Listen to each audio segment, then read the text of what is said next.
Teman-teman udah bisa dengar suara saya?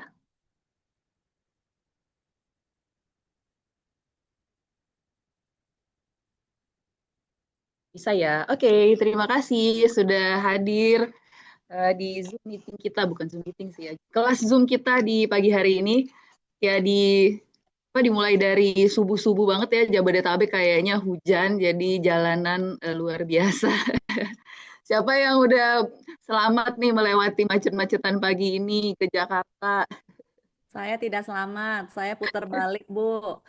Akhirnya putar balik ya Bu ya. Iya emang emang ya kemarin itu kayaknya jalanan kayak enak banget gitu kan, dari rumah ke agro itu bisa ditempuh dengan jarak dengan waktu cuma 30 menit, hari ini 2,5 jam, tapi Aku akhirnya bisa ketemu di sini. padahal cita-citanya kita bareng ya, Bu, di situ. Iya. Iya, padahal udah dipersiapkan kita mau bareng, tapi it's okay, hari ini semoga teman-teman juga semuanya dalam keadaan baik. Terima kasih udah meluangkan waktunya untuk hadir di Zoom kita pagi hari ini. Jadi teman-teman, sebelum kita mulai kelas kita hari ini, saya mau sapa-sapa dulu. Selamat pagi semuanya. Apa kabar teman-teman semuanya dari Sabang sampai Merauke? Sebelum kita mulai kelas hari ini, kayaknya enak kalau kita ini ya, kita pakai oil dulu. Boleh silahkan dipersiapkan oilnya. Saya mau pakai oil ini nih, Sandwise. Karena waktu itu teman-teman inget nggak ada postingan di Instagram yang Living Indonesia yang tentang MBTI. Nah, jadi waktu itu sih disarankannya saya cocoknya pakai ini essential oilnya itu yang Sandwise. Teman-teman bisa tebak nggak berarti saya itu MBTI-nya apa? Yang bisa jawab saya mau kasih hadiah oil, boleh dipilih. Saya punya Pine, ada Lemongrass, dan ada Gentle Baby. Yang bisa nebak MBTI-nya saya apa? Karena oilnya adalah Sandwise. Boleh silakan di kolom chat. Saya kasih satu oil. Boleh ada Gentle Baby, ada Lemongrass, ada Pine. Teman-teman boleh pilih. Adakah yang bisa menebak atau ngintip postingan yang Living Indonesia waktu itu?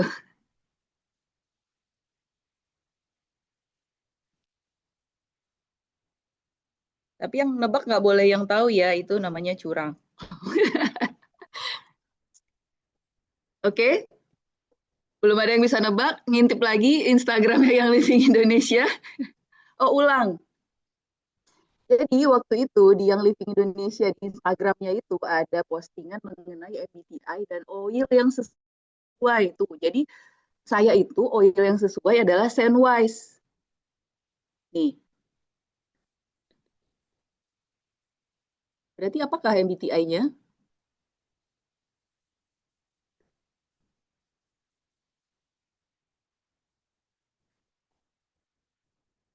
Kalau belum ada yang bisa jawab, berarti saya keep lagi hadiahnya. Saya udah siapin ada 3, berarti nanti untuk pertanyaan yang lain ya. Sedikit lagi tetangganya, tetangganya INTJ. Ya dia memang satu ini ya, ada dalam satu slide ya. Oke teman-teman semuanya, kita mulai dulu kelas kita hari ini. Kita kasih judulnya emotional selling. Jadi tadi ada yang bilang sama saya ketemu papasan gitu. Oh hari ini kelas itu ya emotional release. Iya sih, kita sering dengar kelas emotional release ya. Mungkin teman-teman lebih familiar. Tapi hari ini kita pengen kelasnya itu judulnya emotional selling. Kenapa sih kita mau kelasnya tentang emotional selling buat di pagi hari ini? Karena karena teman-teman, kalau kita bicara tentang yang living gitu kan, kita nggak cuma cukup dengan menjual satu produk ke satu customer dan udah gitu, ya kan? Kita perlu untuk membangun hubungan baik, hubungan yang jangka panjang, hubungan yang kita memang mau jaga kalau bisa ya selama-lamanya dengan orang ini gitu. Jadi nggak cukup untuk cuma satu kali transaksi, oke saya punya oil ini harganya 300.000, kamu dapat oilnya, saya dapat uangnya, dan sudah. Nah, kita pengennya kan kita membangun hubungan yang baik gitu ya, membangun hubungan yang jangka panjang, dan itu bisa terjadi kalau udah ada yang namanya emotional connection gitu. Jadi kita bangun dulu jembatannya, jadi kita bisa bolak-balik nih ke orang ini gitu ya. Hari ini saya nggak sendirian, saya bersama dengan salah satu leaders kita. ada Ibu Marini juga yang kita perhatikan yang paling apa ya, kalau dari pandangannya kita itu yang menjalani nih emotional selling dalam mengembangkan bisnisnya gitu di yang living gitu. Bagaimana dia menjaga customernya, brand partner, leader gitu ya dengan menggunakan sentuhan-sentuhan emosional gitu. Oke, tanpa berlama-lama lagi saya coba mulai ya untuk menyampaikan sedikit materi pagi hari ini. Semoga teman-teman bisa mendapatkan manfaatnya. Oke, nanti akan dilanjutkan oleh Bu Marini. Jadi saya akan memberikan sedikit mengenai teorinya dan patternnya bagaimana teman-teman bisa bekerja dengan emotional selling. Nanti untuk prakteknya udah pasti Bu Marini akan lebih tepat untuk menyampaikan. Nah, sebelum saya mulai, saya pengen cerita nih sama teman-teman. Saya udah pernah ceritain cerita ini waktu saya mengisi salah satu kelas di Bandung ya. Jadi buat teman-teman yang di Bandung, yang pernah dengar ceritanya, jadi teman-teman akan dengar sekali lagi ya. Jadi ceritanya kayak gini. Ada sebuah keluarga kecil, ada sebuah keluarga kecil yang punya ibu, anak satu, ayah gitu ya. Jadi mereka ini punya budget yang pas nih untuk pengeluaran bulanan gitu. Jadi semua udah ditentuin buat belanja rumah, buat sekolah, buat makan, buat transportasi, semuanya udah dicatat dengan sangat ketat gitu. Jadi nggak punya alokasi budget untuk biaya-biaya di luar dari yang udah ditentuin. Nah, pada suatu hari si ibu pengen pergi ke pasar ceritanya, pengen belanja untuk belanja bahan makanan harian gitu ya, buat belanja mingguan gitu deh biasanya ibu-ibu. Ya, jadi pada saat ibunya udah siap-siap mau pergi ke pasar, dia punya anak-anaknya ini masih kecil ya, sekitar umur 4 tahun, 5 tahunan gitu deh gitu. Terus si anak ini karena ngelihat ibunya udah siap-siap mau pergi ke pasar, si anak ini jadi apa ya namanya ya, dia kayak was-was ditinggalin gitu. Jadi anaknya dia udah siap-siap, dia standby, dia pengen minta ikut sama ibunya gitu kan. Lalu begitu ibunya udah mau buka pintu mau pergi, anaknya langsung ngerengek minta ikut. Nah ibunya bilang, ibu cuma mau ke pasar sebentar, kamu gak usah ikutan. Paling cuma 2 jam, kamu nonton aja ya di rumah ya. Nanti pulangnya ibu sebentar kok gitu. Tapi anaknya ngereng-ngereng, anaknya nggak mau ditinggalin. Dia tetap bilang, ibu aku mau ikut, aku nggak mau tinggal. Aku janji deh, aku nggak nakal, aku nurut apa kata ibu. Ya biasa ya anak kecil suka pinter ya memelas untuk meluluhkan hati ibunya. Terus ibunya akhirnya luluh, tapi ibunya dengan bermacam-macam disclaimer ya, pokoknya nanti nggak boleh nakal. Iya bu, harus nurut. Iya bu, nggak boleh minta beli jajan. Iya bu, nggak boleh minta beli mainan. Iya bu, pokoknya anaknya nurut. Pergilah si ibu dan si anak ini ke pasar ya. Begitu nyampe di pasar, ibunya mulai milih-milih nih di bagian sayur-sayuran. Ibunya milih-milih tomat gitu. Lalu lewatlah ada mamang-mamang tukang jualan mainan. Ya kan? Si anaknya boleh ngintip. Ibunya udah ngasih kode nih. Iya bu, enggak. Gitu kan. Terus si mama-mamangnya lewat. Dia ngomongnya gini. Sayang anak, sayang anak.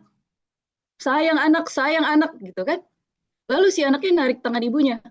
Bu, ibu sayang anak nggak? Wah, coba kalau teman-teman di sini yang jadi ibunya, apa yang teman-teman jawab? Sementara budgetnya pas nih buat belanja mingguan.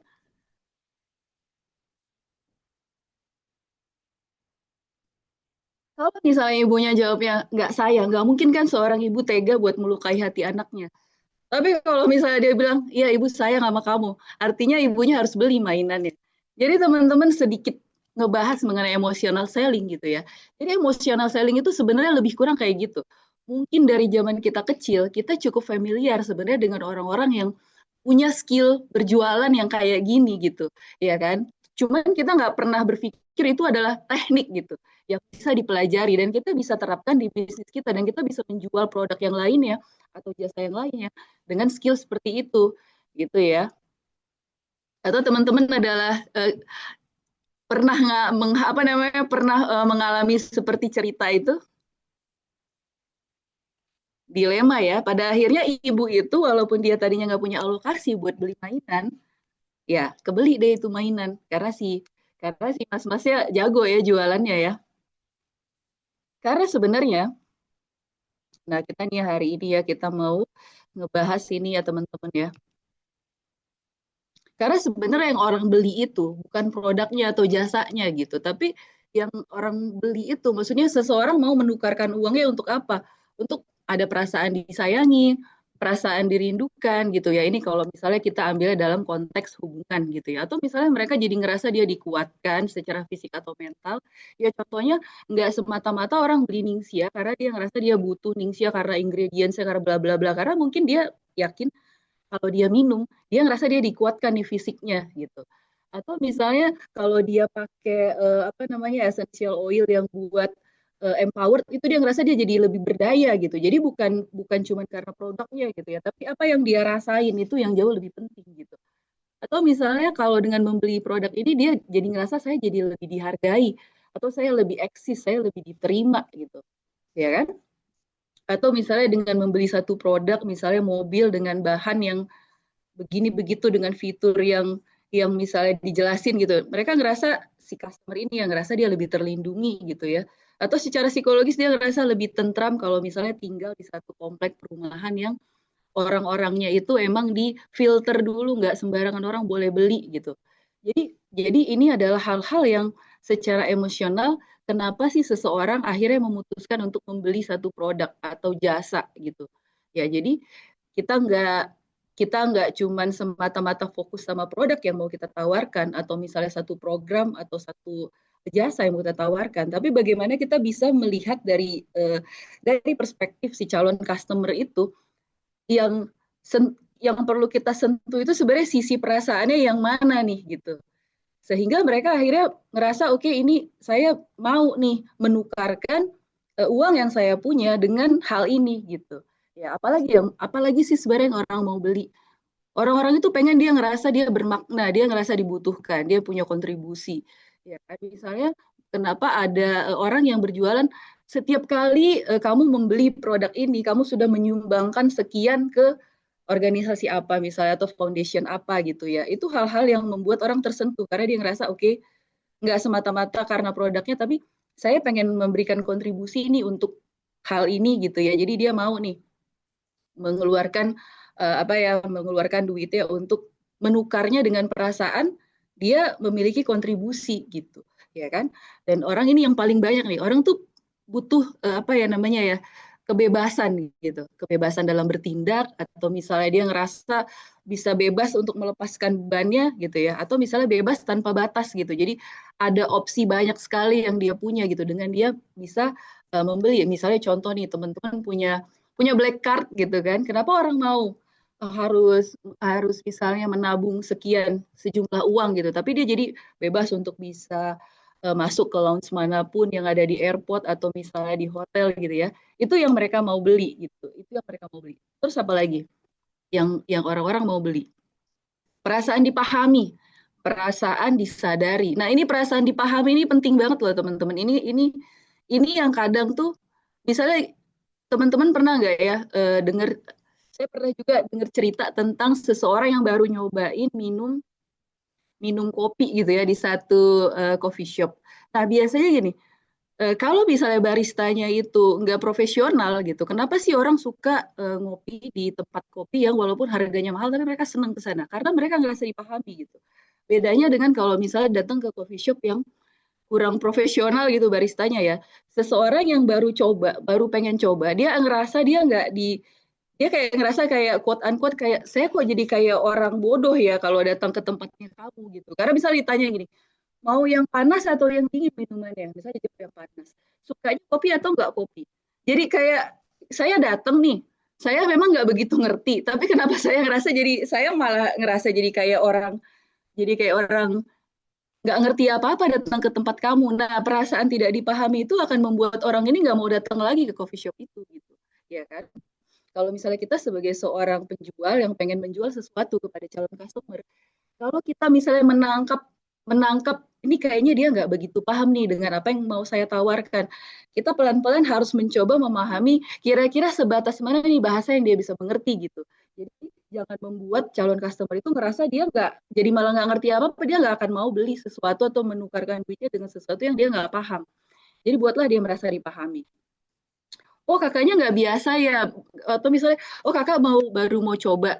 kita punya nih produk, kayaknya kalau saya lihat sih kakak cocoknya nih yang hangat ya, soalnya lagi dingin nih, lagi hujan. Kita punya 5 rekomendasi minuman yang hangat yang paling enak di sini. Kalau kakak suka kopi ada, kalau kakak nggak suka kopi ada B. Dari dua ini yang mana kak? Yang kayaknya menarik buat kakak coba. Yang A, dia bilang gitu. Dan dia akhirnya ngerasa oke, kamu bisa bantu memecahkan masalah saya dan saya merasa dimengerti. Dia akan nyaman dan besok dia akan datang lagi dan datang lagi ke tempat itu. Itu ya teman-teman. Dan yang terakhir nih ya, apa sih yang orang beli? Orang itu beli sesuatu yang membuat dia merasa bersemangat, lebih berenergi, atau lebih bergairah gitu.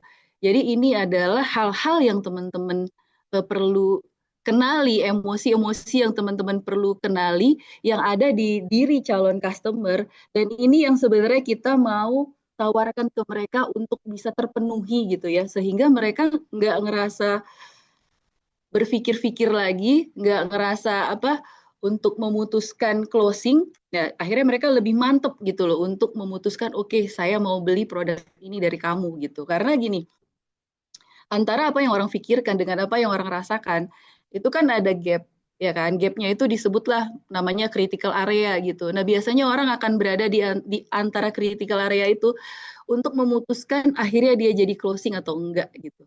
Dan semakin teman-teman bisa memahami dari sisi emosional ini dan membuat mereka merasa salah satu dari hal ini terpenuhi, critical area itu akan semakin kecil gapnya sehingga mereka akan ngerasa nyaman, mereka yakin dan mereka dengan mantap hatinya oke saya beli deh produk ini karena terpenuhi nih perasaan emosional yang mereka butuhkan gitu ya. Karena orang itu sebenarnya dia tidak membeli produk, mereka itu mau membeli diri mereka dengan versi yang lebih baik gitu. Mereka mau beli baju yang lebih bagus, kenapa? Biar dia kelihatan lebih percaya diri, lebih keren. Orang mau beli lipstik warna-warni, kenapa? Karena mereka pengen kulitnya kelihatan lebih cerah atau dia bisa kelihatan lebih lebih cakep gitu. Dia nggak beli lipstik ya, tapi dia mau beli perasaan, oh saya ngerasa saya jadi lebih cakep kalau pakai lipstik itu. Mereka nggak beli ningsianya, tapi mereka ngerasa, oh dia pengen beli tubuhnya yang lebih bersemangat, lebih berenergi. Itu yang dia mau gitu. Bukan produknya yang dia mau, tapi perubahan yang terjadi dalam dirinya. Itu yang dia mau. Nah, karena teman-teman 95% keputusan itu diambil berdasarkan perasaan gitu ya. Ya kita menggunakan sedikit sisanya logika untuk memvalidasi perasaan itu gitu. Teman-teman sering nggak kayak gini? Ih lucu ya ini bajunya gitu. Tapi kayaknya nggak perlu sih, baju masih banyak banget, masih ada 2 lemari. Ya tapi kayak lucu ini kayaknya limited edition deh. Tapi nggak perlu-perlu banget sih sebenarnya. Ya tapi ini bener-bener warnanya aku suka deh. Akhirnya yang menang siapa? Yang lucu gitu. Akhirnya ya udah nggak apa-apa dia beli aja. Udah beli deh karena lucu. Padahal sebenarnya kalau orang bilang, kamu lucu ya, kita juga nggak seneng juga dia bilang lucu. Tapi ya sebegitulah perasaan yang apa namanya ya 95% itu perasaan kita menentukan. Jadi kenapa emotional selling menjadi penting? Karena gini, gimana caranya kita bisa mengambil hati si calon customer, udah habis itu kita bisa ambil yang lainnya gitu. Ya kan? Begitu kita bisa mengambil hati si calon customer, kita bisa nawarin apapun ke dia dan dia akan dengan senang hati untuk menggantinya gitu. Untuk memberikan misalnya kalau bahasa yang lebih vulgarnya, kalau kita bisa ngambil hati seseorang, dia mau ngasih duitnya buat kita gitu loh. Dia akan dengan senang hati melakukannya gitu ya. Ini karena ini adalah ada 6 nih kebutuhan manusia ya secara emosional. Orang-orang itu butuh kepastian. Ya kan, misalnya kalau saya beri air mineral dari kamu, saya pasti hilang nih hausnya ya, pasti terpuaskan ya dahaganya ya. Nah, itu yang mereka butuh. Mereka butuh kepastian, ada jaminan, ada keamanan gitu ya. Ada keadaan, maksudnya jadi kita itu emang benar-benar bisa dipercaya gitu. Jadi teman-teman sebagai seorang leader, sebagai seorang seller atau kita yang menjual kepada calon customer, kita harus bisa membuat calon customer ini merasa ada kepastian nih, ada jaminan, ada keamanan kalau dia belinya dari kita gitu. Dan ada variasi juga di situ gitu ya. Kebutuhan manusia itu kan manusia itu butuh variasi. Kesenangan, keseruan, mereka juga butuh perubahan status gitu. Ya, lalu apalagi? Orang juga butuh sesuatu yang signifikan gitu, butuh prestis, butuh yang unik, butuh merasa penting gitu. Ya, terus apalagi orang-orang juga butuh koneksi, mereka butuh dicintai gitu. Itulah kenapa komunitas, loyalitas, identitas itu juga menjadi kebutuhan buat buat manusia, bahkan buat buat kita juga gitu kan. Kita pasti merasa merasa apa ya tenang ataupun nyaman berada di satu komunitas yang kita berasa di situ mungkin kita bisa berkontribusi gitu kan, atau kita di situ berasa kita aman gitu, ada keseruan gitu ya. Lalu apalagi sih yang menjadi kebutuhan manusia? Manusia itu juga butuh pertumbuhan. Kalau misalnya dia ngerasa stuck, pasti dia bosen gitu. Makanya kita butuh apa? Kita butuh edukasi, kita butuh pengembangan gitu, ya kan? Butuh hal-hal yang membuat seseorang itu ngerasa bertumbuh. Makanya misalnya, oh Kakak kalau misalnya bergabung di komunitas saya, di organisasinya saya, kita itu punya edukasi-edukasi yang bagus gitu. Kita punya teman-teman yang saling mendukung, kita punya program mentoring. Kalau kamu bergabung di organisasinya kita, kamu bisa dapat pengembangan dirinya gitu. Kamu bisa ningkatin skill kamu. Nah, itu juga menjadi salah satu kebutuhan orang gitu yang bisa kita tawarkan gitu ya. Terus apalagi sih yang menjadi kebutuhannya orang? Orang itu juga butuh kontribusi, butuh merasa berkontribusi gitu. Berada di dalam satu lingkungan, berada di dalam satu komunitas yang memberikan manfaat buat kita saja, tapi kita tidak pernah merasakan ada kontribusi terhadap tempat itu. Bisa jadi juga itu membuat kita jadi kayaknya ini bukan tempat saya deh, mulai merasa nggak nyaman. Jadi kita juga tetap harus membuat nih ya, baik itu customer kita ataupun misalnya brand partner kita, bahkan leader-leader kita itu juga tetap merasa berkontribusi nih terhadap lingkungan yang kita punya gitu. Jadi mereka merasa mereka punya dampak gitu kan. Mereka merasa punya sesuatu yang mereka bisa wariskan gitu. Ya, dan yang penting juga tuh orang pasti pengen punya perubahan hidup gitu. Ya, ini adalah 6 kebutuhan manusia yang perlu juga untuk dipenuhi. Nah, kenapa nih saya menyampaikan hal ini kepada teman-teman? Karena tadi ya saya sempat menyinggung sedikit. Karena di yang living ini kita itu nggak cuma sekedar menjual, mendapatkan customer, mendapatkan business builder gitu, tapi kita memang ingin membangun suatu satu hal yang lebih besar gitu kan. Kita punya visi dan misi gitu. Kita pengen menjadikan kita lebih baik, kita menjadikan keluarga kita lebih baik, sehingga kita bisa berdampak dan kita bisa menjadikan bumi ini lebih baik gitu. Jadi ada misi yang lebih jauh dari itu. Ya, saya mau bahas sedikit juga nih teman-teman, gimana caranya untuk melakukan emotional selling ini. Jadi ada patternnya.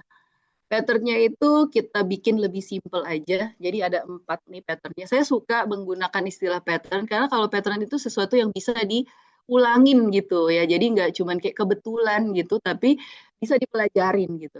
Ada pola yang bisa dipelajarin ya kan. Kalau buat kayak teman-teman kalau misalnya mau bikin kue gitu kan ada cetakannya nih. Kalau misalnya kita masukin ke dalam cetakan, mestinya nanti eh, bentuknya akan sama gitu yang jadi gitu ya.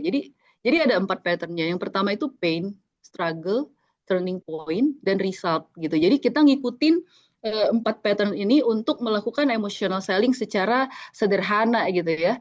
Dan bisa dilakukan oleh siapapun, bahkan kalaupun teman-teman misalnya masih pemula gitu. Nah, yang pertama pain, kita identify ya kan, kita intensify. Jadi misalnya nih contoh, saya langsung kasih contoh aja. Pernah merasakan bekerja keras tapi tetap merasa tidak cukup.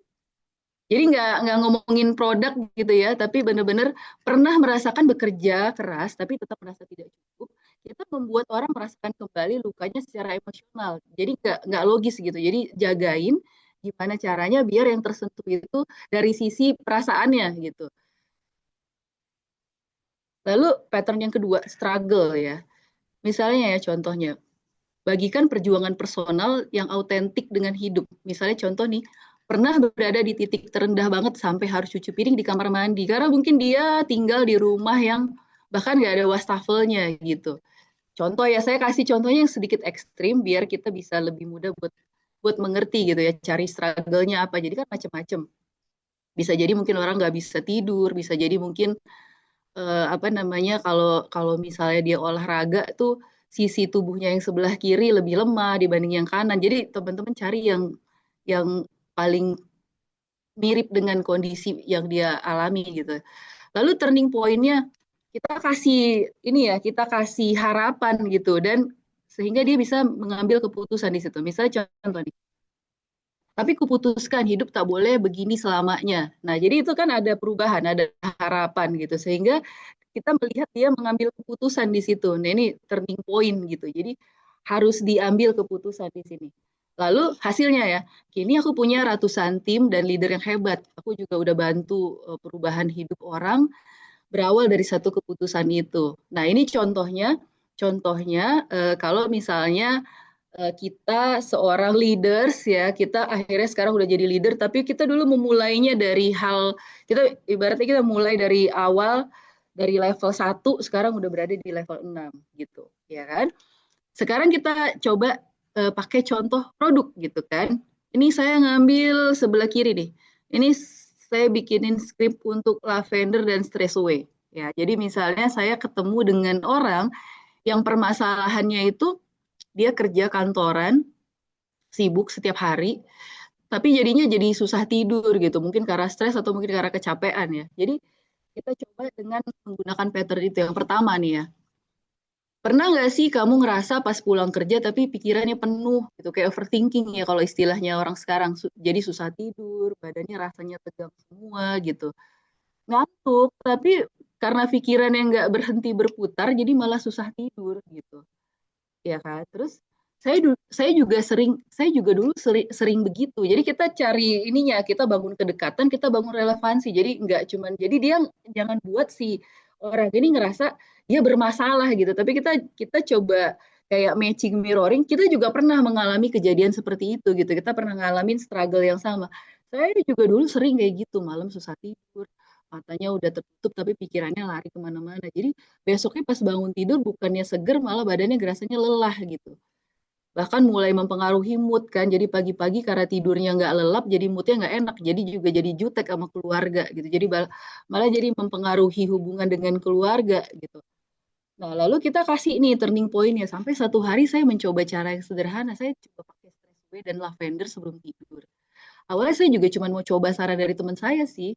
Suatu yang natural dan nggak bikin ketergantungan gitu. Katanya awalnya sih saya skeptis ya. Masa sih cuma pakai eh, essential oil kayak gini bisa ngebantu saya tidurnya lebih enak, tapi ya saya mau kasih diri saya kesempatan. Nah, jadi kita menyentuh perasaan, jadi ya udah saya coba aja, nggak jangan aktifin logikanya, tapi tetap awalnya sih saya skeptis, tapi saya mau kasih diri saya kesempatan gitu ya. Jadi itu akan membuat orang tuh lebih lebih adem gitu dengernya.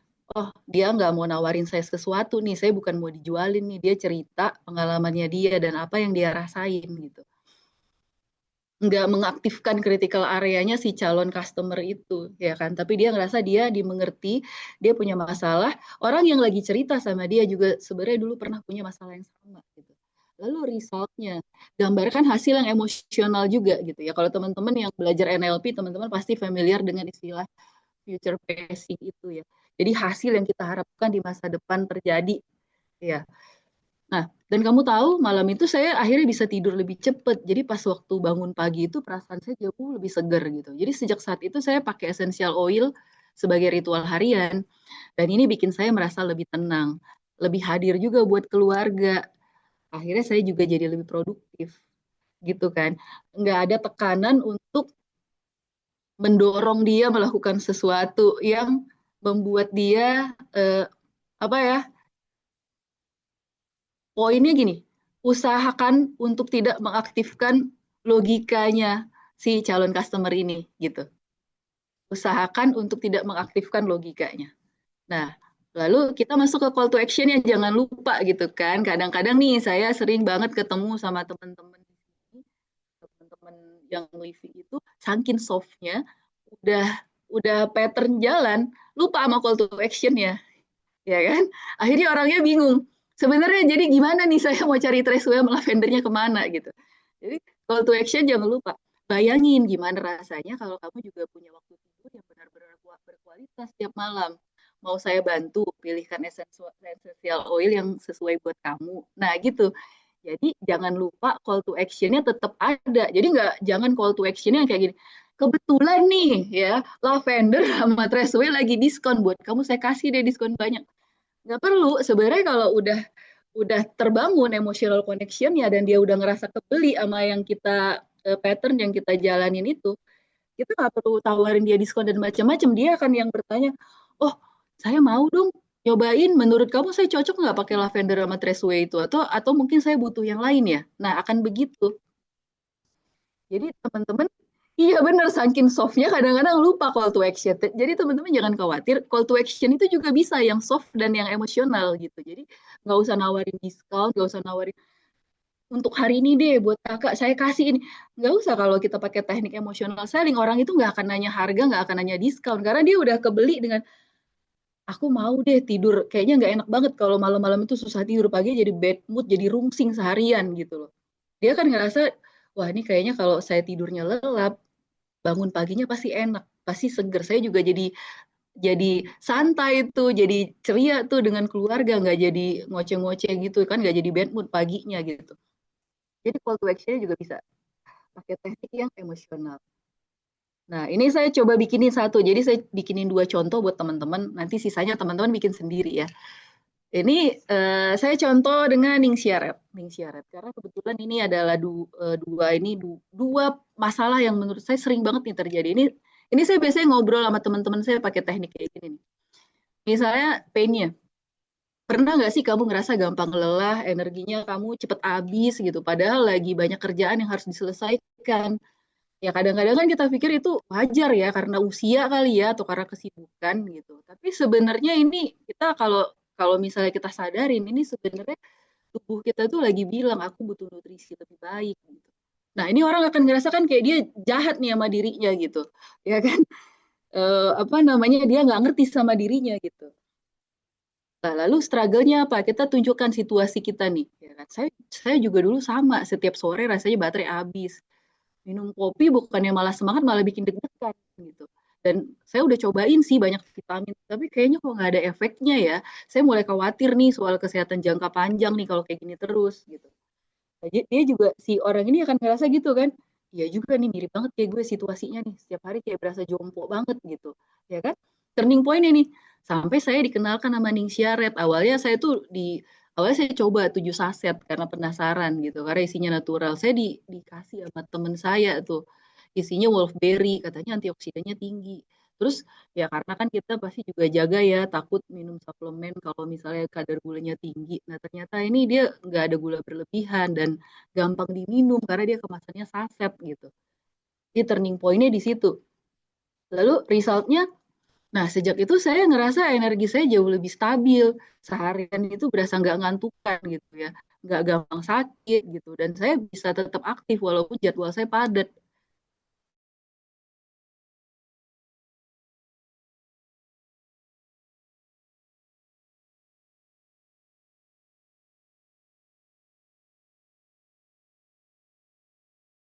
Di situ. Nah, teman-teman bisa kasih call to action-nya kayak bisa mulai dengan paket mingguan, bulanan ya teman-teman bisa tawarin, teman-teman lihat nih kemampuan dari temennya kita atau yang kita mau tawarin ini ya, teman-teman bisa rasain sendiri bedanya. Saya bisa bantu biar kamu bisa mulai dengan paket bulanan ya. Jadi kamu bisa ngerasain sendiri hasilnya langsung di tubuhmu gitu. Itu akan membuat dia ngerasa oh dia pengen ngerasain manfaatnya di tubuhnya gitu kan. Jadi benar-benar yang kita sentuh adalah bagian dari emosinya dia gitu teman-teman. Jadi ini adalah patternnya untuk melakukan emotional selling ya kan. Jadi teman-teman kalau misalnya mau bikin, teman-teman bisa ngikutin pattern ini. Jadi cari pain-nya apa, apakah susah tidur, apakah mungkin ya bisa jadi hal-hal yang comply dan non comply kalau bisa dilakukan secara personal ya silahkan aja ya. Jangan di sosial media karena kan ini memang sesuatu hal yang kita tektokan ya sama sama calon customer gitu. Jadi teman-teman nggak perlu khawatir dengan diskon potongan harga misalnya apa namanya bom-boman ini ya di situ ya. Jadi kita bisa melakukan hal ini dan kita bisa mendapatkan calon customer yang jauh lebih berkualitas gitu. Nah, ini beberapa juga perusahaan yang menggunakan emotional selling ya, misalnya kayak Apple gitu kan, yang mereka jual itu bukan semata-mata produknya gitu, tapi perasaannya gitu. Nike, Coca-Cola gitu ya, Dove yang living gitu. Kenapa orang seneng dengan yang living? Karena orang-orang tuh ngerasa dia sharing tentang holistic wellness. Orang-orang ngerasa dia memberikan kontribusi untuk menjadikan bumi lebih baik karena hidupnya less toxic gitu kan. Jadi teman-teman bisa juga menjadi bagian dari hal ini gitu untuk menjalankan emotional selling. Teman-teman ini aja kalau dari saya buat materinya hari ini. Nah, selanjutnya saya mau serahkan ke Bu Marini untuk ngejelasin dari lebih praktikalnya gitu kan. Ada satu hal yang saya pernah dengar nih, satu mungkin bukan quotes tapi lebih ke kayak statement gitu ya. Bu Marini salah satu leaders yang masih konsisten banget untuk melakukan enrollment kayak hampir setiap bulannya gitu. Ya kan? Terus saya pernah nanya gitu. Nah, ada satu hal yang dia sebutin yang buat saya jadi kayak, oh oke gitu. Saya sendiri sangat terinspirasi. Teman-teman mau nggak saya kasih tahu apa? Jadi Bu Marini pernah bilang kayak gini, saya nggak pernah ngebedain rezeki kecil sama rezeki besar. Buat saya semua rezeki itu sama nilainya, sama bernilainya gitu. Langsung aja ya teman-teman kita dengerin dari Bu Marini. Silakan Bu Marini. Thank you Bu Citra, thank you so much.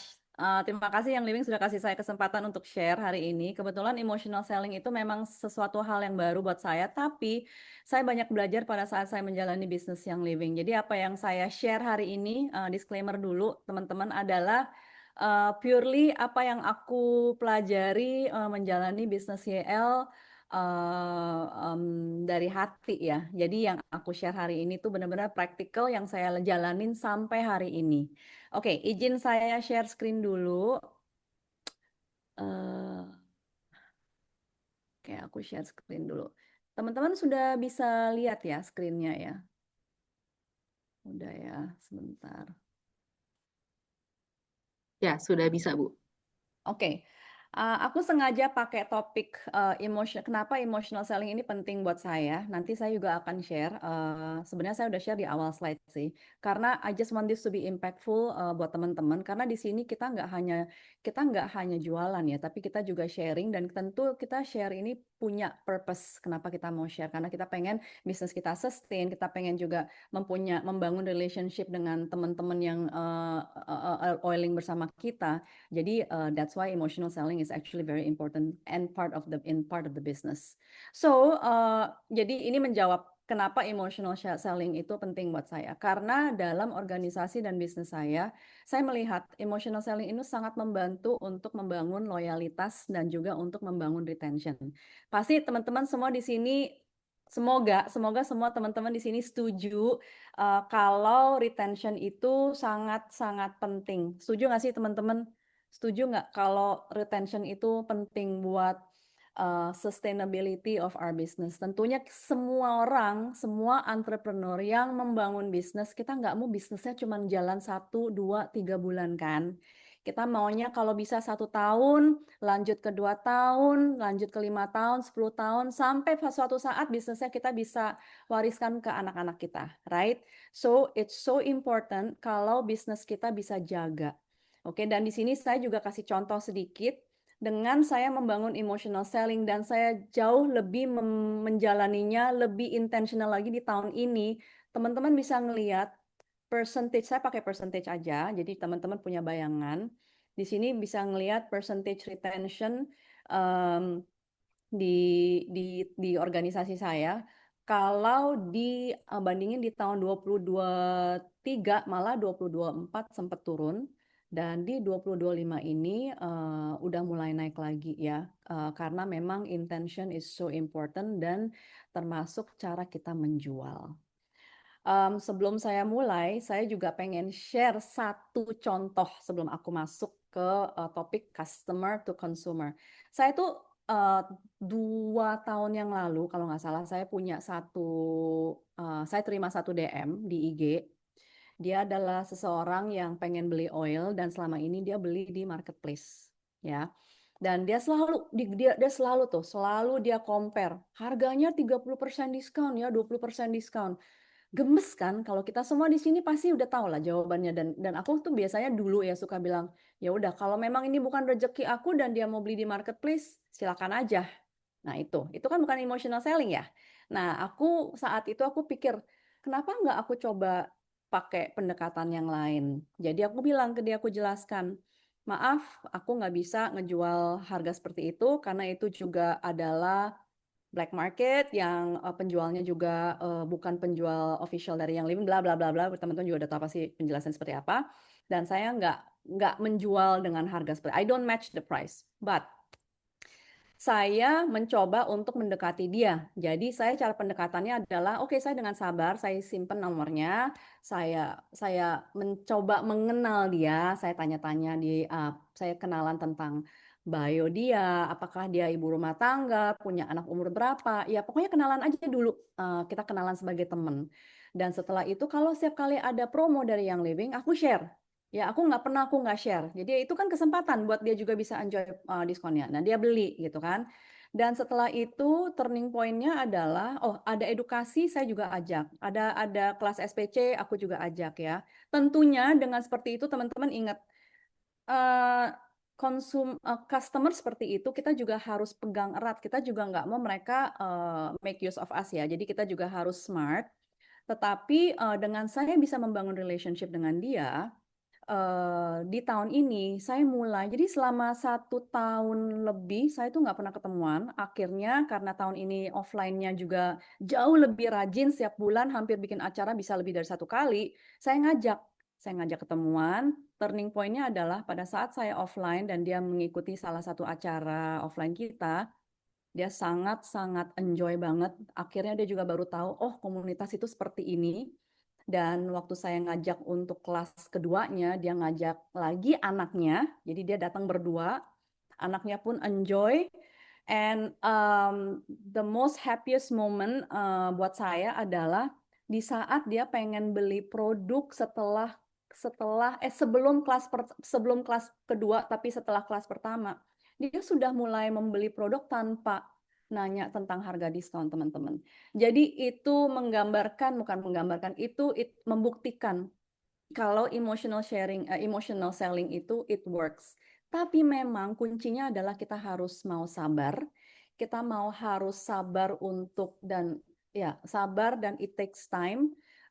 Tapi rewardnya itu ada. Rewardnya nggak langsung instan, tapi rewardnya itu ada. Ya, I know we cannot do it for a lot of people karena it takes time. Tapi you know what? The emotional reward, it's just so rewarding. Ya, kalau kita bisa eliminasi atau reduce satu pengguna yang living yang biasanya belanja dari marketplace, why not? Ya, jadi itu adalah salah satu contoh gimana saya juga mencoba untuk convert dari seorang customer ke seorang consumer. Teman-teman di sini ada yang mau nebak nggak? Bedanya customer sama consumer itu apa, teman-teman? Kalau ada yang mau tulis misalnya, tulis dulu bedanya. Karena menurut aku ini penting banget untuk kita bisa mengenal perbedaan antara customer dan consumer. Kalau aku, mungkin kita suka interchange the words. Kadang-kadang kita pakai kata customer, kadang-kadang kita pakai kata consumer, tapi I think we need to understand the difference. Kalau seorang customer, di definition saya, consumer itu pengguna. Yes, benar Rizca. Siapa lagi nih? Dikasih hadiah. Oke, seru nih. Customer, pembeli, konsumen yang mengkonsumsi. Bagus-bagus nih hari ini. Oke, ini kayaknya udah ada yang jawab yang benar nih yang pertama. Oke, aku menjelaskan ya. Jadi customer itu adalah seseorang yang membeli produk atau jasa, ya, dia sangat fokus dengan harga, ya, dengan harga, cara pakainya, dan dia sangat sensitif dengan promosi yang kita kasih ke dia deh, ya. Jadi tentunya I think that's almost everyone who starts to become the first customer. Tapi consumer itu adalah seseorang yang setelah membeli sesuatu, misalnya membeli PEP, nantinya itu dia akan menggunakan atau mengkonsumsi produknya. Dia benar-benar mengkonsumsi produknya, memakai produknya, bukan cuma PEP-nya cuma ditaruh di lemari aja. Dia nggak merasa manfaatnya. Jadi dia mementingkan cara gunanya, pengalamannya, dia pengen tahu juga, fiturnya apa, manfaatnya ke dirinya apa, dia ingin merasa nikmatnya si produknya, ya. Jadi itulah dimana kita sudah convert dari seorang customer yang hanya beli-beli aja, mungkin belinya karena FOMO bisa aja kan, atau mungkin beli karena dia rekomendasi sama teman, atau dia memang beli karena dia butuh. Whatever it is, tugas kita pada saat kita menjual adalah kita harus bisa convert si customer ini menjadi seorang consumer, di mana dia akan memakai produknya, dia akan enjoy our loyalty program dan lain-lain ya. Jadi itu adalah perbedaan antara customer dan consumer. Teman-teman di sini sudah pernah mendengar, bukan sudah pernah, ini viral sih sebenarnya. Teman-teman di sini udah tahu belum si fenomena si viral ini, Rohana dan Rojali? Ada yang mau tahu kira-kira kata Rohana dan Rojali ini apa? Ini jawabannya bagus-bagus nih. Rohana dan Rojali. Rojali, ya bener. Rojali jarang beli, Rohana apa? Rohana adalah rombongan hanya nanya, bener banget. Ini kita banyak masuk di fenomena ini, banyak banget di diskusi di TikTok ya teman-teman ya. Fenomena Rohana dan Rojali. Aku ketemu sama satu TikTok influencer, pasti teman-teman mungkin sudah tahu. Dia membahas 3 macam alasan ya kenapa kita ada si fenomena Rohana dan Rojali ini nih ya. Jadi tapi apa yang aku putar itu adalah yang menurut aku itu lumayan cukup menarik.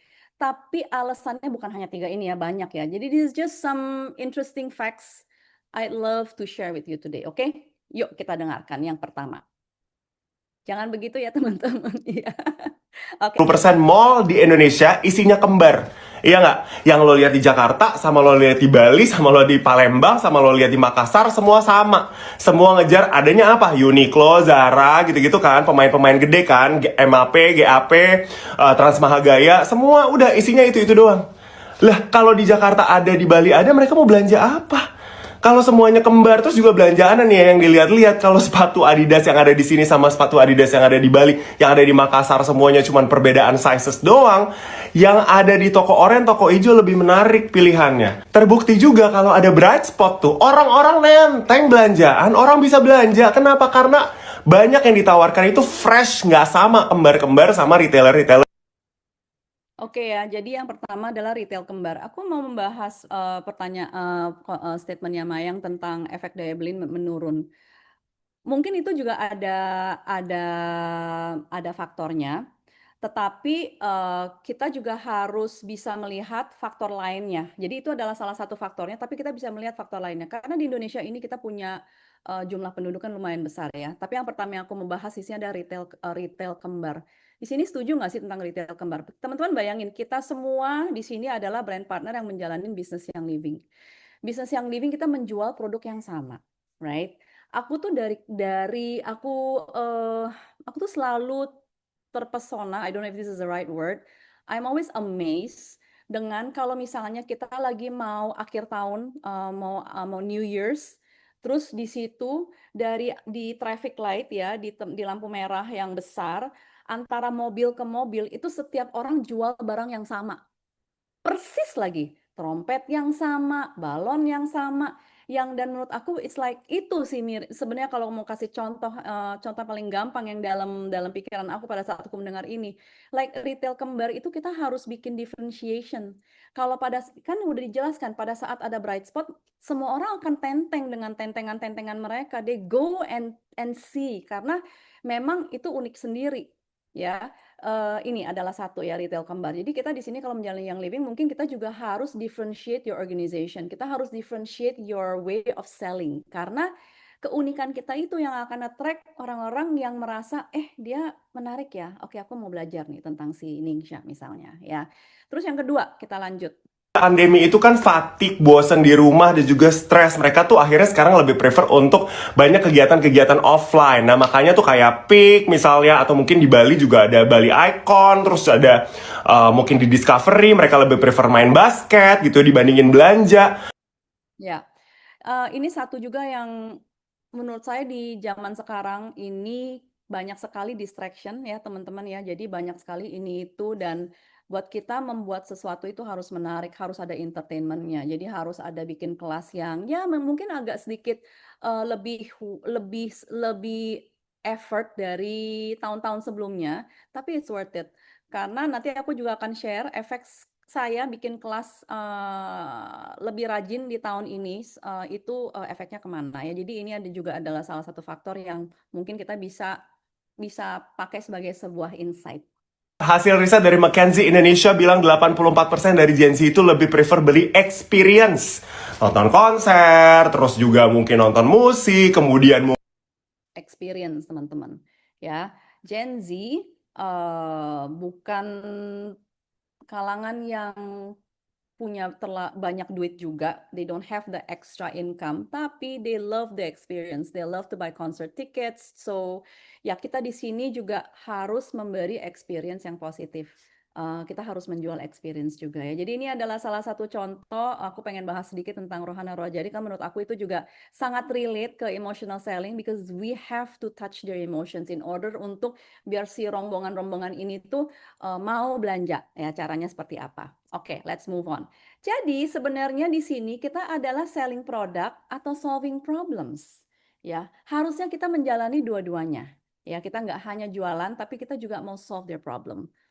Nah, ini adalah sebuah, I'm just trying to, jadi pada saat saya bikin sharing ini, saya pengen menggambarkan what is my emotional customer journey dari seorang prospek sampai dia menjadi seorang BP consumer, bukan customer, consumer. That's my ultimate goal. Everyone yang aku enroll, aku nggak mau dia stop di customer, tapi saya akan mengajak mereka bisa menjadi seorang consumer yang living. Oke, caranya di sini aku udah gambarin dari positif, negatif, netral ya. Jadi tentunya nggak semua prospek itu antara butuh nggak butuh.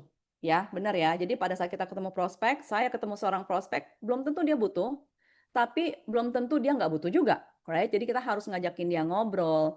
Pada saat dia merasa excited tentang penjelasan kita bisa hit tuh hot button dia experience-nya mulai positif.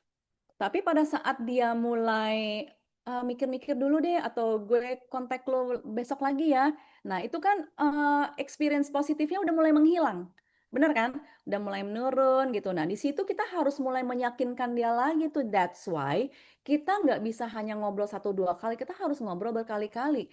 Bisa kita mungkin harus ketemu sampai 2-3 kali ya. Sampai dia goal. Ya, sampai transaksi nih. Jadi di atas aku udah nggambarin ya ada pre-awareness, awareness, consideration, nurture, sampai ada transaksi. Ya. Tapi setelah transaksi, what happens, teman-teman? Biasanya mereka udah excited, kadang-kadang kita lupa untuk follow up. Pada saat kita lupa untuk follow up, ini nih terjadi. Mereka bete, mereka disappointed, right? Kayak nggak diajarin. Nah, ini yang post transaction ini yang kita mau menghindari. Kita nggak mau mereka mempunyai feeling-feeling yang negatif, di mana pada saat mereka mendapat feeling negatif, untuk membangun emosionalnya lagi itu bakalan susah banget. Itu PR sekali. So saya akan avoid untuk agar si BP-nya ini, si brand partnernya, si customer-nya ini nggak masuk ke tahap dia terjun lagi emotional feeling-nya ke feeling negatif ya. Karena itu bakalan susah banget untuk naikin lagi. Oke, cara saya menghandle setiap customer itu seperti apa? Nah, ini aku juga pengen kasih share teman-teman satu quote ya.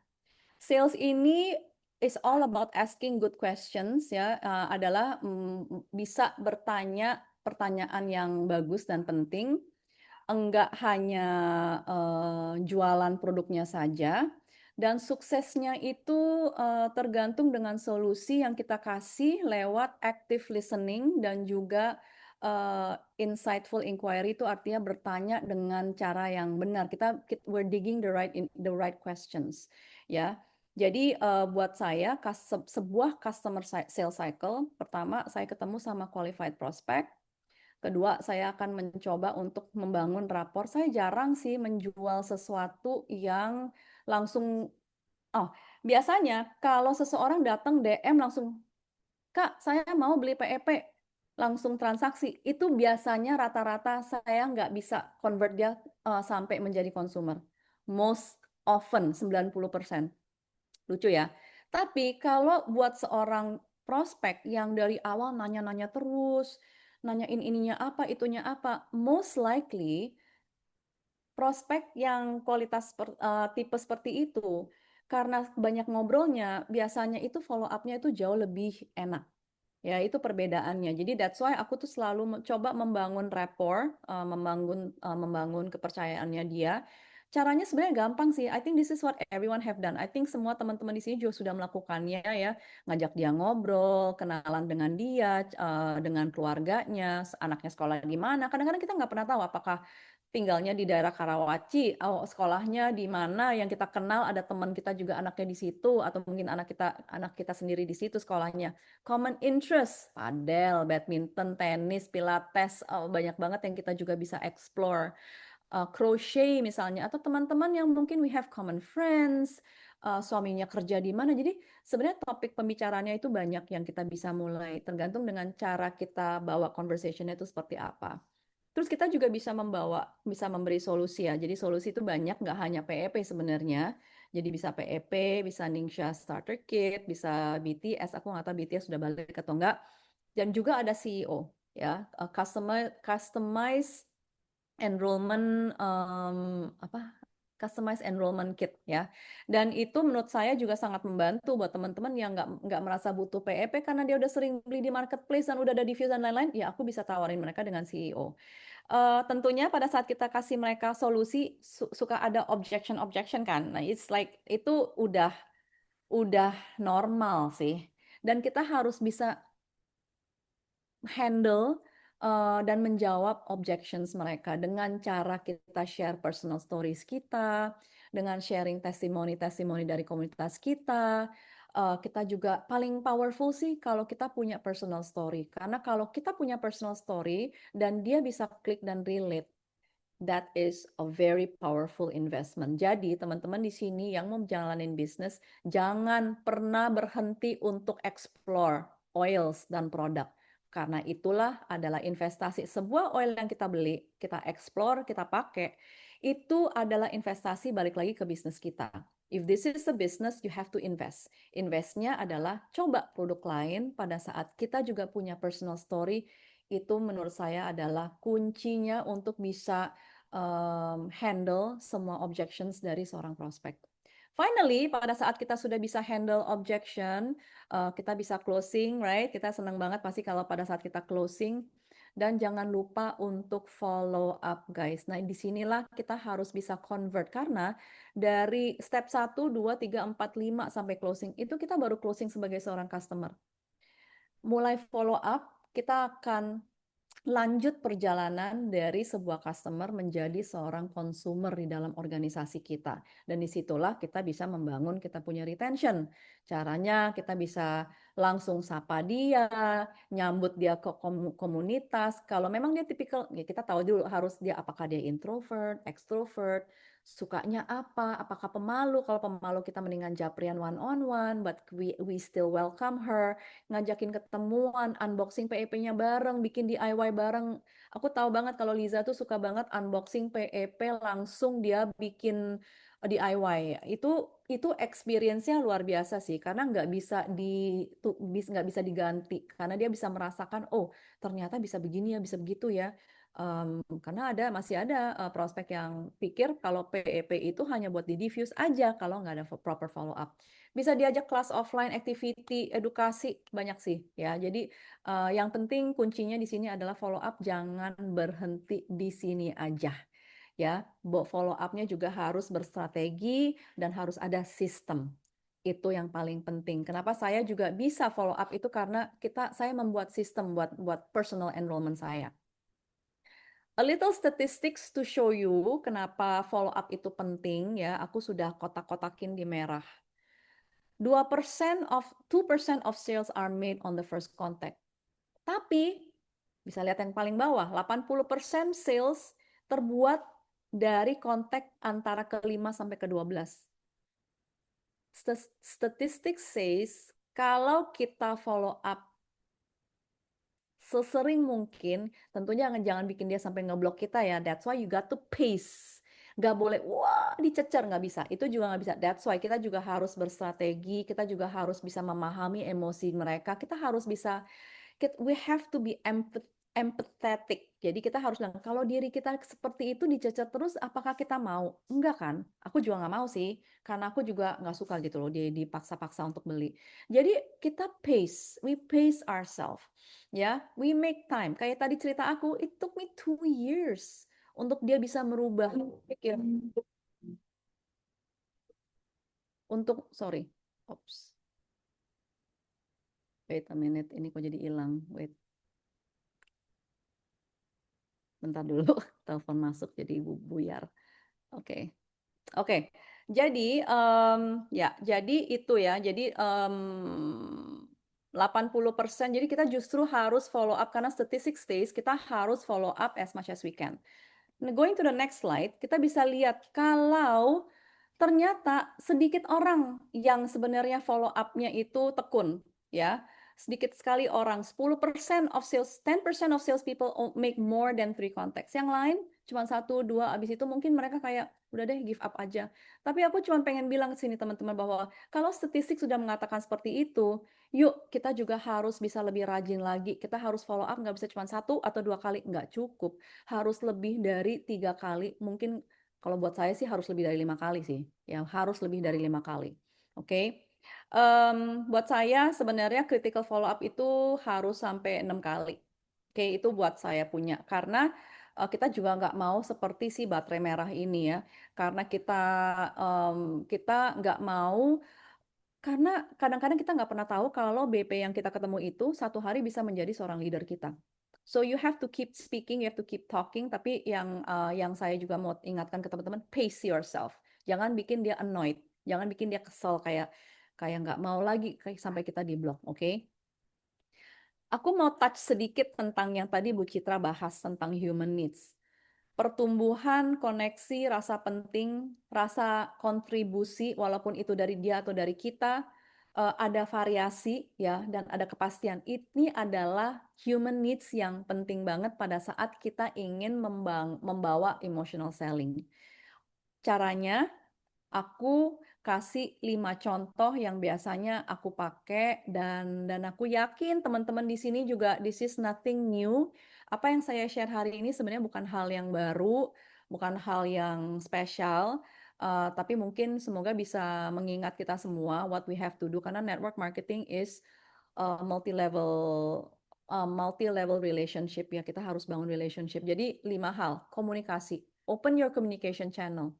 Pada saat kita membangun communication channel, kita juga bisa membangun the human need of connection, of certainty. Dia merasa, oh setelah saya beli sebuah produk YL, saya ada kepastian nih, saya ada merasa percaya karena saya diajari sama mereka, saya ada lanjutan communication channel, karena saya sering ketemu sama teman-teman yang udah nggak tahu lagi harus kontak siapa, harus kenalan, harus nanya dengan siapa ya. Jadi communication channel is so important untuk cover the human needs of connection and certainty.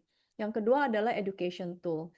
Di sini buat saya edukasi itu penting banget karena kan kita tahu ya kalau produk YL itu bukan produk yang simple, tapi butuh edukasi yang cukup untuk mereka bisa merasakan manfaatnya. Kalau mereka nggak merasakan manfaatnya, mereka nggak akan pakai lagi, mereka nggak akan menjadi seorang consumer.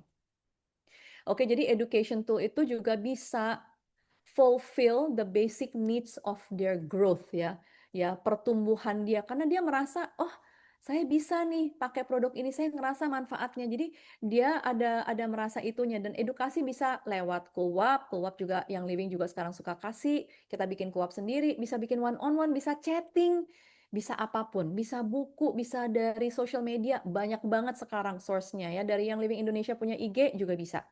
Community access, disinilah yang aku mau kasih tahu tentang retail kembar tadi ya, teman-teman ingat. Community access juga bisa menjadi sebuah differentiation antara seller-seller yang lain, ya. Kenapa? Karena mereka merasa mereka akan merasa penting. Oh, I'm part of this community. Mereka punya mereka punya edukasi ini ya. Kita kalau kayak seperti kita ada SPC Selasa punya cerita. Jadi it creates excitement, maintains loyalty, dan disinilah kita bisa fulfill the basic needs of significance. Lifestyle skill, pada saat mereka kita ajari the basic skill cara pakai oil, Pelan-pelan kita ngajakin mereka untuk offline. Pelan-pelan kita ngajakin mereka untuk mengerti tentang tubuh kita, cara bekerjanya seperti apa. Mereka mempunyai lifestyle skill yang mereka belum sebelumnya tidak ada loh teman-teman. Dan aku yakin semua di sini teman-teman pasti punya skillnya. Cuman mungkin belum dieksplor atau belum berani dipakai. Seperti BMR coach. Itu kan sebuah skill yang kita bisa bangun untuk upgrade customer kita menjadi seorang consumer yang loyal. Dan dia merasa, oh, lifestyle saya sudah terupgrade ya, saya sudah dapat skill thanks to my upline misalnya. Dia juga bisa mendapat variasi, nggak itu lagi. Bisa dia juga merasa, either dia juga bisa merasa bisa kontribusi ke keluarganya, atau dia merasa dapat kontribusi dari komunitas. That's the human need. Last but not least adalah making an impact dari kita, seorang business builder. Kita bisa mencari apa sih yang kita bisa self-fulfilling prophecy si customer ini apa sih? Apa sih yang bisa mencoba merubah kehidupan dia? Apakah itu dari kesehatan, dari financial, apakah itu dari yang lain-lain? Itu dia akan juga merasa, again, significance, rasa kepentingan, dan juga rasa kontribusi. Ya, jadi kalau kita bisa ingat tentang the human needs, these 6 human needs, lebih gampang sih untuk mengarahkan kita ini mau give back to our consumers. Gimana kita mau give back ke BP kita, gimana kita mau give back ke new members kita. Dan kita tinggal sentuh-sentuh salah satu, ya kita satu-satu kita sentuh sampai semoga ke enam-enamnya itu kita bisa disentuh, dan itu butuh waktu, dan you need strategy, and again, you need system. So, saya juga akan share sistemnya tuh seperti apa, teman-teman. Nah, aku akan share cara aku menjalani personal enrollment saya ya. Jadi, what I'm sharing is basically yang untuk personal enrollment saya. Untuk seorang brand partner sebenarnya seperti saya bilang, follow up harus lebih dari 3 kali, kalau bisa 6 kali setiap bulan. Ini kita bisa bagikan 1 bulan, 2 bulan, 3 bulan ini teman-teman boleh screenshot ya. Jadi bulan 1 tentunya tergantung dengan produknya beli apa, bisa follow up dengan kuap, ajak ngobrol, ketemuan offline ya.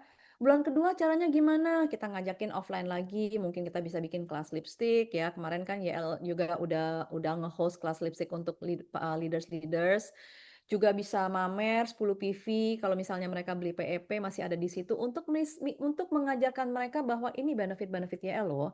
Eh, bisa share program-program loyalty YL yang lain. Dan bulan ketiga tergantung ya teman-teman maunya gimana. Tapi coba teman-teman mulai pikirin bulan 1, bulan 2, bulan 3 itu conversation starternya itu apa?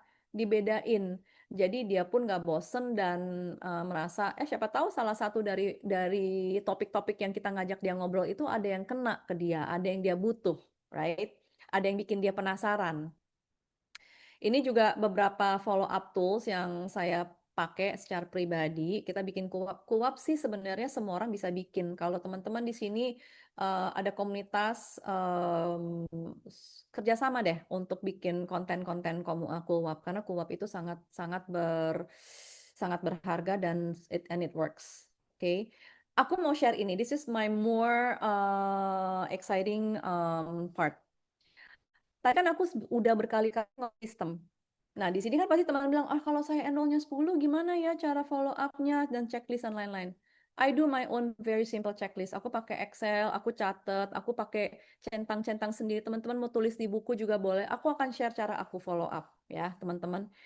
Yang pertama, aku akan share kuap. Nah, ini nomor 1, kuap nggak hanya PEP aja ya. Kita punya kuap tuh beda-beda. Ada kuap PEP, kuap BTS. Jadi, teman-teman pilih step 1, teman-teman mau follow up mau lewat apa? Mau lewat offline? Silakan, lebih bagus lagi. Ini hanya contoh, teman-teman nggak usah copy.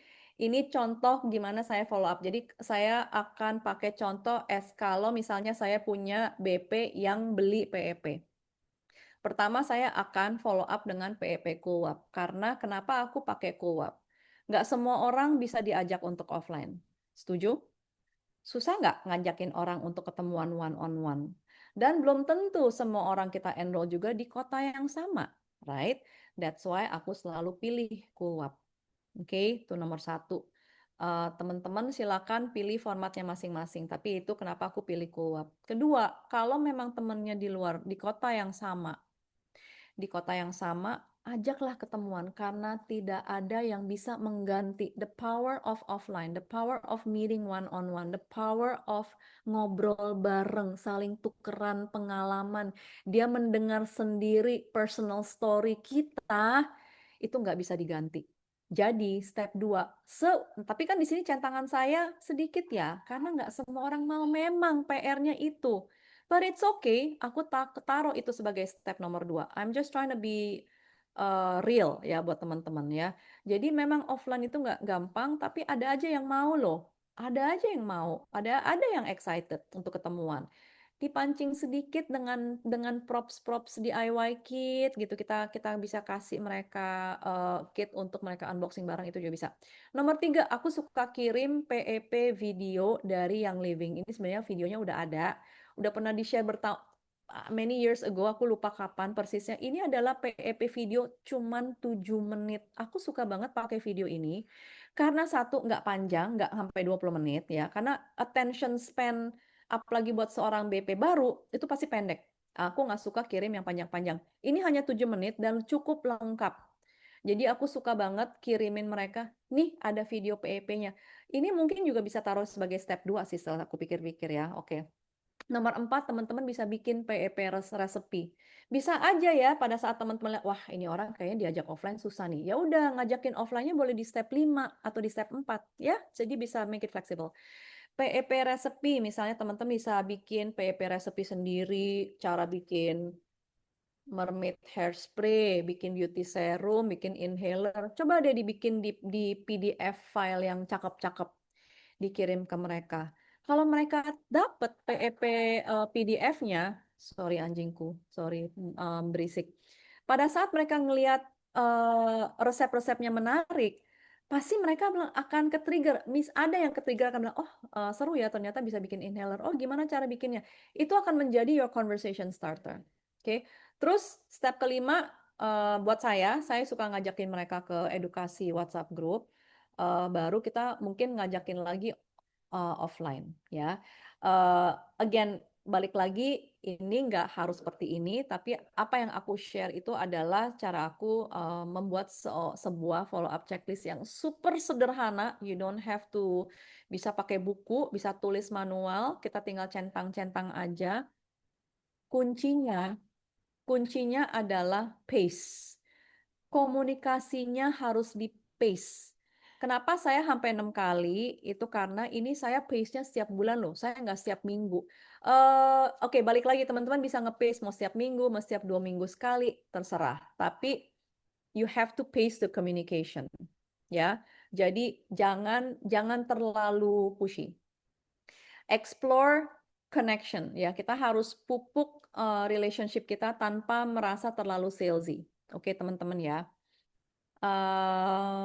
Nah, buat existing BP, teman-teman juga bisa nih follow up 3 kali sebulan. Dari yang Living Indonesia promo, cara mereka bisa share testimoni kalau misalnya ada. Tanggal 15 bisa follow up early bird lagi, misalnya kalau mereka masih belum belanja. Dan last but not least, mungkin kalau ada promo atau kalau nggak ada promo, share aja testimoni tentang produk-produk yang menarik ya. Jadi ini juga saya biasanya melakukan untuk existing BP. Follow up tool terakhir nih, kayaknya udah terakhir ya. Oke, last slide teman-teman adalah ini. Kalau tadi ini adalah follow up checklist untuk new BP. Untuk BP baru kita pengen convert dia dari seorang customer ke consumer. Checklistnya sesederhana ini ya. Untuk ini adalah menurut saya tool yang sangat kepake banget buat saya dan setiap tim yang mentoring sama saya akan memaksakan mereka untuk bikin member list ini. Ini adalah follow up tool untuk seseorang customer yang sudah menjadi consumer dan kita akan memastikan dianya akan kita belajar pattern belanjaan mereka. Dan for me it's very useful karena di sini teman-teman bisa ngeliat bolong-bolongnya, bisa ngelihat apakah dia loyal, karena unfortunately kalau di VO itu kan kita susah lihat satu-satu. Coba deh dicatat teman-teman, apalagi buat teman-teman yang baru bangun organisasi. Bisa banget untuk mulai dicatat karena ini sangat membantu untuk ngelihat konsistensi belanjaan si member. Kita bisa ngeliat, oh ternyata dia loyal ya setiap bulan belanja. Coba deh aku akan ngobrol sama dia lagi untuk semangatin dia atau untuk mungkin kasih sedikit hadiah appreciation gitu. Sometimes these little things matters, tapi kita mungkin overwhelmed karena nggak ada sistem, kita nggak kasih gitu kan. Dan this little appreciation mungkin akan membuat mereka seneng ya. Dan kalau buat teman-teman yang kita ngeliat bolong-bolong dan udah lama bolongnya, kita bisa follow up lagi. Ya ini juga adalah follow up tool yang menurut saya sangat membantu. Very simple tool, aku yakin semuanya juga bisa. Tapi di sini hurdle-nya yang paling susah adalah konsistensi. Teman-teman harus konsisten mau nyatet, konsisten mau catat belanjaan mereka dan mau follow up sih. Ya kuncinya itu. Oke, so last but not least, aku akan close. Oh, belum ternyata. Oke, di sini aku ada satu quote. Pelanggan setia mereka tidak hanya kembali, mereka tidak hanya merekomendasikan Anda, mereka meminta teman-teman mereka untuk berbisnis ya. Jadi at the end of the day, kalau if they love you, they know you give them good customer service, mereka nggak cuma rekomendasi beli produk, mereka juga mungkin pengen ngejalanin bisnis bareng gitu kan. Jadi you never know what's out there ya. Jadi kita pupuk dulu. Karena semua dimulai dari kepercayaan dan kepercayaan itu dibangun dengan credibility, dengan reliability, dengan intimacy, dengan cara kita mengobrol sama mereka. Bukan lewat self-orientation. Jadi kita nggak boleh hanya mikirin apa yang kita mau aja, tapi kita justru harus fokus dengan mereka. Dan that is so important. Oke, ini aku mau kasih contoh-contoh activity dari awal tahun ya, dari Februari, Maret, April, Mei. Saya mulai fokus offline, saya mulai konsisten fokus offline di tahun ini. And it really helps, malah intentionnya, saking saya niat untuk bikin offline dan saya nggak peduli itu cuma 5 orang atau 3 orang. Akhirnya malahan yang datang banyak itu justru my personal enrollment. Ya walaupun kelas ini saya buka untuk tim, tapi yang datang adalah banyak yang personal enrollment. So it really helps bangun relationship with my new personal enrollments. Ya jadi ini ada tambahan lagi dan balik lagi aku akan share hasil percentage-nya. Dan teman-teman bisa ngeliat bahwa percentage-nya ini seperti ini hari ini as of July ya. Tentunya July kemarin kalau nggak salah ada promo ya, aku lupa. But anyway, bisa dilihat angkanya itu sangat membantu. Lewat more intentional emotional selling, banyak ngajakin mereka untuk ketemuan offline. Jadi itu kuncinya sih untuk tahun ini. So, great salespeople are also great listener. Jadi aku mengajak teman-teman, yuk semangat, teruskan lagi activity teman-teman. Jangan lupa untuk touch based on emotions. Jangan lupa the basic human needs. Dan jangan lupa bahwa follow up itu nggak cukup 1-2 kali. Jangan putus semangat karena follow up itu minimal harus 5-6 kali. Dan kalau memang it doesn't work, that means kita move on ke orang berikutnya. Nggak usah baper dan kita cari BP-BP yang appreciate kita juga. Semoga bermanfaat dan that's it. Thank you so much teman-teman. Makasih Bu Citra. Semoga ini ya bermanfaat. Makasih Bu Marini. Teman-teman ada yang mau bertanya kah? Mungkin teman-teman ada yang pengen ditanyain, boleh kalau mau bertanya. Atau rata-rata teman-teman, oh coba follow up-nya nggak selalu mulus. Iya, benar-benar. Aku setuju banget. Follow up itu nggak selalu mulus ya, teman-teman. Pasti ada rejection, pasti ada objection. Yang penting kita nggak boleh baper dan you stick with your system that we believe. Jadi kalau kita punya sistem dan kita percaya sama sistem itu, lakuin aja. Walaupun mungkin kita ada rejection 1-2 kali. Dan kalau boleh sistemnya itu setiap kali ada rejection, kita analisa lagi, kita introspeksi. Oh ternyata kenapa nggak bekerja buat dia? Jadi mungkin bisa diimprove lagi. Jadi sebuah sistem itu selalu mempunyai ruangan untuk improvement. Tapi kalau buat saya itu harus ada sistem sih. Karena kunci follow up tanpa sistem itu menjadi berantakan. Karena sebelum saya bikin ini, saya punya follow up system tuh berantakan. Oh, yang ini udah dikirim video PEP. Oh, yang di itu belum dikirim video PEP. Jadi kayak bingung, oh my God, sampai gimana ya? Nah, makanya karena itu aku bikin checklist. Checklist is the key sih untuk follow up. Dan bikin checklist itu nggak makan waktu banyak, tinggal punya buku, catatan, pulpen, pensil, tinggal tulis aja. That's it. Simple as that. Bener, itu juga gercep standby, aku setuju. Mungkin malu sih Bu, nggak apa-apa sih, nggak usah. Masih malu ya kalau sharing ya. Kasih pertanyaan berarti. Teman-teman semuanya, itu aja dari saya. Bu Marini ada lagi yang mau ditambahkan? Cukup Bu, thank you. Cukup Thank you ya. kesempatan untuk share. Oke, thank you Bu Marini dengan sharing dan insight-nya. Terima kasih juga buat teman-teman yang udah hadir. Semoga materi hari ini bermanfaat dan semoga teman-teman bisa implementasikan ke grupnya masing-masing gitu ya. Karena itu yang paling penting gimana kelas kita hari ini bisa bermanfaat nih buat teman-teman jalanin di kesehariannya dalam ngejalanin yang living. Terima kasih teman-teman semuanya. Sampai ketemu lagi. Sukses selalu. Bye-bye. Bye-bye.